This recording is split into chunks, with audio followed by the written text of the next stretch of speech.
అస్సలాముఅలైకుం అందరికీ నమస్కారం. మీరు చూస్తున్నది టీడీ న్యూస్ కేఎన్ఆర్. భారతదేశ మాజీ ప్రధాని స్వర్గీయ రాజీవ్ గాంధీ గారి జయంతి వేడుకను కరీంనగర్ కాంగ్రెస్ పార్టీ శ్రేణులు ఘనంగా నిర్వహించాయి. ఈ మేరకు ఆగస్టు 20, 2026 రోజున స్వర్గీయ రాజీవ్ గాంధీ గారి జయంతిని పురస్కరించుకుని కరీంనగర్ కార్పొరేషన్ పరిధిలోని రాజీవ్ చౌక్ లో గల రాజీవ్ గాంధీ గారి కాంస్య విగ్రహం వద్ద ఘనంగా ఏర్పాట్లను చేశారు. ఈ కార్యక్రమంలో ఎమ్మెల్యే కరీంనగర్ డీసీసీ అధ్యక్షులు మేడిపల్లి సత్యం గారు, కరీంనగర్ కార్పొరేషన్ కాంగ్రెస్ పార్టీ అధ్యక్షులు వైద్యులు అంజన్ కుమార్ గారు ముఖ్య అతిథులుగా విచ్చేసి స్థానిక నాయకులు, కార్యకర్తలతో కలిసి స్వర్గీయ రాజీవ్ గాంధీ గారి కాంస్య విగ్రహానికి పూలమాలలు వేసి ఘనంగా నివాళులర్పించారు. ఈ కార్యక్రమంలో వీరితో పాటుగా పెద్దలు మాజీ ప్రభుత్వ విప్, మాజీ ఎమ్మెల్యే ఆరపిల్లి మోహన్ గారు, కరీంనగర్ కాంగ్రెస్ అసెంబ్లీ నియోజకవర్గం ఇన్ఛార్జ్ వెలిచాల రాజేంద్రరావు గారు, కరీంనగర్ కాంటెస్టెడ్ ఎమ్మెల్యే పురుమల్ల శ్రీనివాస్ గారు, సీనియర్ కాంగ్రెస్ పార్టీ నాయకులు మాజీ ఏఎంసీ చైర్మన్ ఆకార భాస్కర్ రెడ్డి గారు, ఏఎంసీ చైర్మన్ ఆకుల నరసన్న పటేల్ గారు, మాజీ సుడా చైర్మన్ కుమటరెడ్డి నరేంద్ర రెడ్డి, రాజీవ్ గాంధీ గ్రామీణ సంఘటన జిల్లా అధ్యక్షులు మడుపు మోహన్ గారు, సీనియర్ కాంగ్రెస్ పార్టీ నాయకులు కరీంనగర్ కార్పొరేషన్ కాంగ్రెస్ పార్టీ ఉపాధ్యక్షులు రవీందర్ రెడ్డి గారు, సీనియర్ కాంగ్రెస్ పార్టీ నాయకులు మాజీ ఎంపీటీసీ పట్టెం లక్ష్మీనారాయణ గారు, డీసీసీ సెక్రటరీ సయ్యద్ జమాలుద్దీన్ గారు, మాజీ వక్ఫ్ బోర్డు చైర్మన్ ఎస్ఏ మొహసిన్ గారు, కార్పొరేటర్లు మల్లికార్జున రాజేంద్ర గారు, వరాల నరసింహం గారు, పర్వతం మల్లేశం గారు, జగన్ రెడ్డి గారు, సీనియర్ కాంగ్రెస్ పార్టీ నాయకులు డివిజన్ అధ్యక్షులు వంగల విద్యాసాగర్ గారు, మైనార్టీ సెల్ అధ్యక్షులు మహమ్మద్ తాజుద్దీన్ గారు, అక్బర్ అలీ గారు, సీనియర్ కాంగ్రెస్ పార్టీ నాయకులు రాష్ట్ర ఎస్సీసీఎల్ నాయకులు రాజమల్లు గారు, సేవాదళ్ జిల్లా నాయకులు తదితర సీనియర్ కాంగ్రెస్ పార్టీ నాయకులు, మహిళా నాయకురాళ్లు, సర్పంచులు, ఉప సర్పంచులు, మాజీ ఎంపీటీసీలు, మాజీ ఎంపీపీలు, మాజీ జెడ్పీటీసీలు, మాజీ కార్పొరేటర్లు, మాజీ సర్పంచులు, ఉప సర్పంచులు, వార్డు సభ్యులు, వివిధ విభాగాల అధ్యక్ష కార్యదర్శులు, కాంగ్రెస్ పార్టీ అనుబంధ విభాగాల అధ్యక్షులు, ఉపాధ్యక్షులు, ప్రధాన కార్యదర్శులు, మైనార్టీ, ఎస్సీ, బీసీ సెల్ నాయకులు, మహిళా నాయకురాళ్లు, కార్యకర్తలు పెద్ద సంఖ్యలో పాల్గొని ఘనంగా నివాళులర్పించారు. ఈ సందర్భంగా 18 సంవత్సరాలు నిండిన యువతకు రాజీవ్ గాంధీ గారే ఓటు హక్కును కల్పించారని, నేటి రోజున ఈ కార్యక్రమంలో భాగంగా ఓటరు నమోదు కార్యక్రమాన్ని నిర్వహించారు.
రిజర్వేషన్ అదే విధంగా పల్లె నుంచి ఢిల్లీ దాకా పోయే నాయకులు కాదు, ఢిల్లీ టు పల్లె అని ప్రతి కేంద్ర ప్రభుత్వ నిధుల్ని గ్రామాలకు పంచిన నాయకుడు రాజీవ్ గాంధీ గారు అని ఈ సందర్భంగా వారిని గుర్తు చేసుకుంటూ మరొకసారి వారికి కాంగ్రెస్ పార్టీ పక్షాన నివాళులు అర్పిస్తూ జై హింద్, జై కాంగ్రెస్. ఈ సందర్భంగా మన పార్లమెంట్ నియోజకవర్గ ఇన్ఛార్జ్ రాజేంద్ర అన్న గారిని గూగుల్ పే చేస్తున్నాము, ఫోన్ పే చేస్తున్నాము.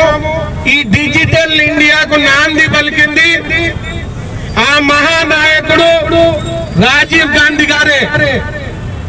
పైనుండి స్వర్గలోకం నుండి రాజీవ్ గాంధీ గారు ఈ రోజు చూస్తున్నారు జీ జనరేషన్. 18 ఏళ్ల వయసు నుండి 30 ఏళ్ల వయసు ఉన్న వాళ్ళు ఏ రకంగా ప్రభుత్వాన్ని ప్రశ్నించి, ఏ రకంగా ప్రభుత్వం వ్యవహరించాలి, ఏ రకంగా న్యాయ వ్యవస్థ వ్యవహరించాలి అని చెప్పి వాళ్ళు ప్రశ్నించే తీరును చూసి రాజీవ్ గాంధీ గారు పైనుండి మురుస్తున్నారు. ఎందుకంటే 18 ఏళ్లకే ఓటు హక్కు కల్పించిన మహానాయకుడు రాజీవ్ గాంధీ గారు. ఆయనను స్ఫూర్తిగా తీసుకొని మన ప్రియతమ ముఖ్యమంత్రి గారు 21 ఏళ్ల వయసుకే ప్రజాప్రతినిధులుగా, ఎమ్మెల్యేలు, ఎంపీలుగా కాంటెస్ట్ చేసే అవకాశం కల్పించాలి అని అసెంబ్లీలో రెజల్యూషన్ పాస్ చేస్తామని చెప్పడం జరిగింది. దానికోసం పోరాటం చేస్తాము. 21 ఏళ్ల వయసుకు ఐఏఎస్, ఐపీఎస్ కావచ్చు. అలాంటప్పుడు ఎమ్మెల్యే, ఎంపీ ఎందుకు కాకూడదు 21 ఏళ్లకు అని రేవంత్ రెడ్డి గారు రాజీవ్ గాంధీ గారిని స్ఫూర్తిగా తీసుకొని 21 ఏళ్లకే ఈ అవకాశం కల్పించాలి అని చెప్పడం జరుగుతా ఉన్నది. ఇదంతా ఈ జీ జనరేషన్ ఆలోచనలకు అనుగుణంగా జీ జనరేషన్ ఏదైతే ఉందో వాళ్ళ భవిష్యత్తును వాళ్ళే తీర్చిదిద్దుకునేలాగా చేసేటానికి రాజీవ్ గాంధీ గారు చేసిన ప్రయత్నానికి ముఖ్యమంత్రి రేవంత్ రెడ్డి గారు ఏ రకంగా దోహదపడాలి, ఏ రకంగా ఊతం పలకాలి అనే ఆలోచన చేయడం జరుగుతా ఉన్నది. భారతదేశానికి దిక్సూచితో పాటు ఏరోనాటిక్ ఇంజనీరింగ్ ను కూడా ఈ దేశంలో ప్రవేశపెట్టి ప్రజల మన్ననలు పొందిన మహానాయకుని జయంతి సందర్భంగా మరి కార్యక్రమ సభాధ్యక్షులు, డిసిసి అధ్యక్షులు మేడిపల్లి సత్యం గారికి, సభలో పాల్గొన్న పెద్దలందరికీ, రాజీవ్ గాంధీ చూపిన మార్గంలో కాంగ్రెస్ పార్టీ నాయకులు నడిచి ప్రజలందరికీ మేలు చేసే విధంగా ఈ ప్రజాస్వామ్యంలో కాంగ్రెస్ పార్టీ ముందుకు నడవాలని, వారు చూపిన మార్గంలో మనమంతా కాంగ్రెస్ పార్టీకి కట్టుబడి పనిచేస్తూనే ప్రజల అభివృద్ధి, సంక్షేమంతో పాటు ప్రజల అభిష్టం మేరకు ప్రజల అవసరాలను తీర్చే దిశగా మన ప్రభుత్వాలు ఉండాలని ఆనాడు ఆ మహానాయకుడు కోరుకున్న విధంగా మనం అందరం పనిచేయాలని మరొకసారి తెలియజేస్తూ వారికి ఘనంగా నివాళులు అర్పిస్తూ ఆ మహానాయకుడు ఎక్కడున్నా మనందరికీ ఆశీర్వాదం ఉంటుందనే నమ్మకంతో కాంగ్రెస్ పార్టీ నాయకులందరూ కలిసిమెలిసిగా పనిచేయాలని సందర్భంగా గుర్తు చేస్తాం. తప్పకుండా ప్రతి ఒక్కరం కొనసాగించాల్సిన అవసరం ఉంది. వారి దేశానికి నెలైన సేవలు చేయడమే కాకుండా ఆనాడు 18 సంవత్సరాలకి ఓటు హక్కు కల్పిస్తే ఈరోజు భారతీయ జనతా పార్టీ ఎస్ఐఆర్ పేరు మీద ఉన్న ఓట్లను కలిగించే ప్రయత్నం చేస్తా ఉన్నారు. అదే విధంగా గతంలో స్మార్ట్ సిటీ పేరుతో జరిగినటువంటి అభివృద్ధిలో రాజీవ్ గాంధీ విగ్రహాన్ని కానీ, రాజీవ్ గాంధీ కూడళ్లు సుందరీకరణ చేయకుండా మరి వారిని స్ఫూర్తిగా తీసుకొని ప్రజలంతా కూడా మరి రాజీవ్ గాంధీ ఆలోచన విధానం వైపు వెళ్తారన్నటువంటి దుర్బుద్ధితోటి మరి ఆనాడు నిర్లక్ష్యం చేస్తే మనం సుడా చైర్మన్ గా, సుడా నిధులతోటి మీ అందరి పెద్దల సహకారంతో మరి ఈ రాజీవ్ గాంధీ గారి 9 ఫీట్ల కాంస్య విగ్రహాన్ని ఏర్పాటు చేసుకుని మన గౌరవ పిసిసి అధ్యక్షుడు, మంత్రుల చేత బ్రహ్మాండంగా ఆవిష్కరణ చేసుకోవడం జరిగింది. ఈరోజు మన స్వర్గీయ రాజీవ్ గాంధీ గారి జయంతి సందర్భంగా కరీంనగర్ నడిబొడ్డులో ఉన్న రాజీవ్ గాంధీ విగ్రహానికి పూలమాలలేసి ఈరోజు స్మరించుకోవడం జరిగింది. దీనికి గాను అతను మహా గొప్ప రాజకీయ నాయకుడు కాకుండా మన ఆధునిక భారత నిర్మాత, అటువంటి గొప్ప వ్యక్తి ఈరోజు మన మందిరం లేనందుకు మన అతన్ని గుర్తుంచుకుంటూ వారిని ఆదర్శంగా తీసుకుంటూ మనం చేయాల్సిన కార్యక్రమాలు ఏడాది నుంచి తప్పకుండా చేయాల్సిందిగా ఈరోజు ఈ అత్యధికంగా ఎస్సీ, ఎస్టీ, బీసీ మైనారిటీ ఇక్కడ హాజరై కార్యక్రమాన్ని విజయవంతం చేసేందుకు గాను కాంగ్రెస్ కార్యకర్తలు కాకుండా వివిధ హోదాలో పనిచేస్తున్న ప్రతి ఒక్కరికి పేరు పేరున హృదయపూర్వక నమస్కారం తెలియజేసుకుంటూ ఈ కార్యక్రమాన్ని విజయవంతం చేసేందుకు గాను మీ అందరికీ ధన్యవాదాలు చేసుకుంటూ జై హింద్, జై కాంగ్రెస్.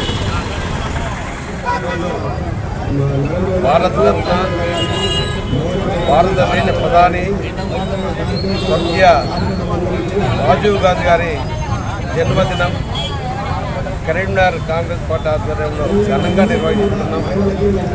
మరి ఆ రోజు రాజీవ్ గాంధీ ప్రవేశపెట్టిన ఇన్ఫర్మేషన్ అండ్ టెక్నాలజీ ఈరోజు ఎంతోమంది వారు చూపిన బాటలో నడిపి భారతదేశానికి ఆదర్శవంతమైన మరి అలాంటి మహనీయుని ఈరోజు కరీంనగర్లో జన్మదినాన్ని ఘనంగా నిర్వహించుకుంటున్నాం. ముఖ్యంగా ఏంటంటే 21 సంవత్సరాల యువతను 18 సంవత్సరాలకే ఓటు కల్పించిన మహా వ్యక్తి. మరి ఎంతో కోట్ల మంది అలా ఓటర్లు వాళ్ళందరూ కూడా శ్రీమతి ఇందిరాగాంధీ గారి హత్యానంతరం దేశం ఒక మంచి నాయకత్వం కోసం ఎదురు చూస్తున్న సందర్భంలో ఈ దేశానికి సరైన నాయకత్వం, ఈ దేశాన్ని నడిపేగల సత్తా ఉన్న నాయకులు రాజీవ్ గాంధీ గారు అని చెప్పారు. దేశంలో ఉన్నటువంటి ప్రతి పౌరుడు ఆలోచించి రాజీవ్ గాంధీ గారిని ప్రధానమంత్రి చేసినటువంటి సందర్భంలో అతి చిన్న వయసులో ప్రధానమంత్రి పదవి చేపట్టి ఈ దేశంలో అనేక సంస్కరణలు తీసుకొచ్చినటువంటి గొప్ప నాయకులు శ్రీ రాజీవ్ గాంధీ గారు. ఐటీ రంగం కానీ టెలికమ్యూనికేషన్ రంగంలో విప్లవాత్మకమైన మార్పులు తీసుకొచ్చి, విప్లవాత్మకమైనటువంటి సంస్కరణలు తీసుకొచ్చి ప్రతి పేదోడికి, ప్రతి సామాన్యుడికి ఇలా ఐటీ రంగం కానీ సెల్ ఫోన్లు కానీ అందుబాటులో ఉంటే ఆ రోజు రాజీవ్ గాంధీ గారు చూపినటువంటి చొరవ వల్ల మరి ముఖ్యంగా దేశానికి వెన్నెముక గ్రామాలు, ఇలా గ్రామాలు బలోపేతం కావాలని చెప్పి స్థానిక సంస్థల్ని బలోపేతం చేసినటువంటి గొప్ప నాయకులు ఆ రోజు రాజీవ్ గాంధీ గారు. ఎప్పుడు బ్రిటిష్ విద్యా విధానం బట్టి దేశంలో విద్యా విధానం కొనసాగుతుంటే రాజీవ్ గాంధీ గారి సారథ్యంలో నూతన విద్యా విధాన పాలసీని తీసుకొచ్చి ఈరోజు ఎన్నో వేల మంది చదువుతున్నటువంటి జవహర్ నవోదయ విద్యాలయాలకు అంకురార్పణ చేసి ఇలా జవహర్ నవోదయ విద్యాలయాలు అంటే ఇలా ఎన్నో సకల సౌకర్యాలతోటి కార్పొరేట్ స్కూళ్లను తలదన్నే విధంగా నేటికి కూడా ఇలా జవహర్ నవోదయలో సీట్ దొరకడం అంటే అంత ఆశామస్ కాదు. అట్లాంటి విద్యాలయాలకు నాంది పలికిన వ్యక్తి రాజీవ్ గాంధీ గారు. ఈరోజు దేశవ్యాప్తంగా మోడీకి వ్యతిరేకంగా జెన్జీ ఏ విధంగా ఫైట్ చేస్తుంది, ఇలా యువతను ప్రభుత్వ నిర్ణయాల్లో, ప్రభుత్వ విధానాల్లో భాగస్వామ్యం చెప్పి జెన్జీ కోరుకుంటున్న ఈ రోజుల్లో ఆనాడే దూరదృష్టితో ఆలోచించి రాజీవ్ గాంధీ గారు ఇలా చట్టసభలకు ఎన్నికయ్యే వ్యక్తులకు వాళ్ళని ఎంపిక చేసే బాధ్యతలో యువతను భాగస్వామ్యం చేయాలి. ఆనాడు 21 సంవత్సరాలు ఉన్నటువంటి వయోజన ఓటింగ్ ను 61వ రాజ్యాంగ సవరణ చేసి 21 నుంచి 18 సంవత్సరాలకు తగ్గించి ఇలా ప్రతి యువతి యువకులు 18 సంవత్సరాలకు నేడు ఓటు హక్కు వినియోగించుకుంటున్నారంటే ఆ రోజు రాజీవ్ గాంధీ గారు మొత్తం పార్లమెంటులో రాజ్యాంగ సవరణ తీసుకొచ్చి 18 సంవత్సరాలకే ఓటు కల్పించినటువంటి నాయకులు రాజీవ్ గాంధీ గారు.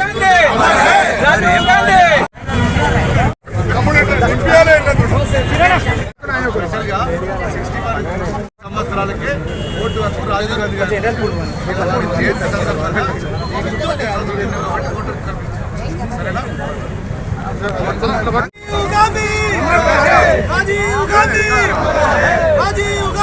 हमारे